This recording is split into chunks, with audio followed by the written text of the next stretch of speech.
Hey guys, TheGeek here and welcome to Ask the Geek, episode number 2. Great response to the previous episode. I only did one question and I've got far more than one question this week. Thank you to everyone that sent in some questions. If you do have any questions, don't forget you can send them in a private message to me over YouTube or send them to me on Twitter. If you follow me, then I'll follow you back and you can send them over direct message. My voice may sound a little lower than normal, I'm not sure. I don't know why it just does this morning. It's quite early for me recording a video. I don't normally record it this early, but I'm going away for a few days, so I'm going to have to. Okay, I've put all my notes here and what I'm going to talk about, and let's go through the first question. So the first one is, hi Geek, just wondering if you ever had braces. If you do you have any tips for reducing pain? I just got these yesterday. Now, first of all, I actually have never had braces. I'm one of the lucky ones, I think.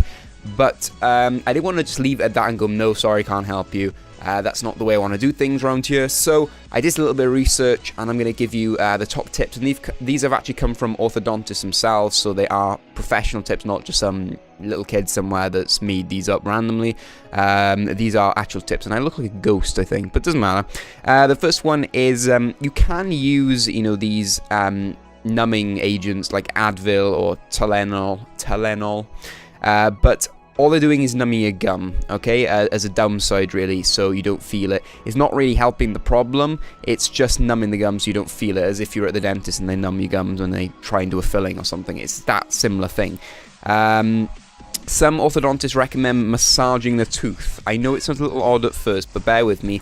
The pain is apparently similar to the pain you get when you have cramp in your muscles. So when you have cramp in your muscles, they say you should massage it. It just helps with the blood flow go back through that area, and it kind of just helps with that. So sometimes when you're restricting your teeth with the braces, it can reduce the blood flow and it can make it ache and seem a little sore. Sugar-free chewing gum can do this. So I'm not mean getting your finger and massage your teeth. Literally, sugar-free chewing gum can do this. So yeah, try that out if you want. Also, another one is from different orthodontists. He said ice water or ice cream can be used like a numbing agent. So good excuse to eat lots of ice cream. If you do need better pain control, you can use, over-the-counter painkillers, like paracetamol we have here, things like that. They can help reduce the pain.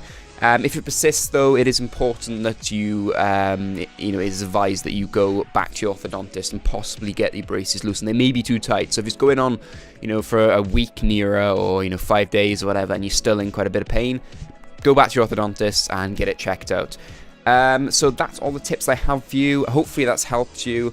And yeah, right. The next question is in class. I've paraphrased this a little just to try and speed things up. I'm in class. I'm really good at the work and I'm getting high marks. I'm in all my top sets. The thing is, in the exams, I forget the information I knew and I get B's and C's. I've got my GCSEs in less than a year and I want to be getting A's, A stars. How could I do better? Thanks. Now, by this, I'm guessing, so you're doing your end of year. They're not really that important. They are kind of, but then they don't count for anything. When you get to a job, they're not going to ask you, what are your B's and, what are your end of year exams, They're just not. And the same thing goes at, all these exams are like stepping stones kind of thing. Like, the end of year really just to see if you're in the right set. You're saying you're in the top set, are you in the right set? If they're keeping you in the same set, I wouldn't be too worried. But you should be okay anyway. And it's the same thing as, those help you be in the right set, so when you go to GCSE, you're at a good start. And then all the GCSEs do is help you go on to A-level. You American folk are watching, they'll be totally confused, don't worry about it. The GCSEs then are just a stepping stone to get into A-level, and then the A-level is just a stepping stone to get into university. So, don't stress yourself over too much, You will get to A-level, trust me, where I am here, and you'll think the GCSEs were a piece of piss. I'm just going to say it. You honestly do, when you get to A-level, it's so hard. But I'm going off on a bit of one here. So all I'm trying to get to the point is, don't stress yourself out about it too much, because the worst thing you do is stress yourself out about it, because that's when you start to forget things. In the exam, you're worrying too much, your brain is just too occupied with worrying that you just forget the information. When it comes to GCSEs, just revise well in advance. The teachers will tell you this, but it is a good idea. Just revise well in advance and just every week, or every day, or however works best for you, just keep going over bits of information to keep it fresh in your mind all the time. Don't wait till the last day and revise it. I know that does work for some people, but it doesn't. So just, revise it bit by bit, well in advance, and keep revision notes, keep going over it, just keep it in your mind. And then the best thing is just not, I know it's hard not to, but just try and relax. Like in the exam, before the exam, just try and relax, and think about it rationally. Don't panic about it. And that's why I'm saying revise well in advance, because if you're trying to rush it the night before, you're going to be panicking, and that's what you don't want to do. So revise it well in advance, and then you won't be panicking, and you can go in there much calmer. And also, like, the more you do these exams, like, the more relaxed about it you will be. Because, like, I'm going to my A-levels. I know my A-levels, like, when I go in that A-level exam, I know that's going to be really hard. But I've done exams so many times that the whole process of going in and, doing all the things you have to do beforehand and then sitting down and doing the exam, I don't get stressed out about that anymore. I just do it. I could do it in my sleep. I'm fully aware of the whole process and all that. So it definitely is something that with more experience, you do get more laid back about doing it. Because at the end of the day, you've only been doing exams for a little while. It's quite a new thing to you. And honestly, by the time you've done your GCSEs, you will be a pro. And as you do keep doing them, because the GCSEs, you have quite a lot of them. The guys in America, this is like the end of secondary school. Not high school for you, because you go as far as 18. Only because our secondary schools go as far as 16. It's like the end. You can actually go and get a job, if you want to, after these exams. So you get an exam in all the main core subjects, and then you get the exams in the additional subjects that you chose, and you have some chosen subjects as well. So they are important, but honestly, you will look back at them and go, wow, those are quite easy. So keep calm and just do things logically, revise well in advance, and I think you'll be fine. So hopefully that's helped you out. And if you do have any further concerns, message me and I will try and answer any questions or queries you have. So the next couple of ones are a little lighter, I guess. I don't know. I think they're intended a little bit lighter. What's your first computer game and which are your favourites? My first computer game was...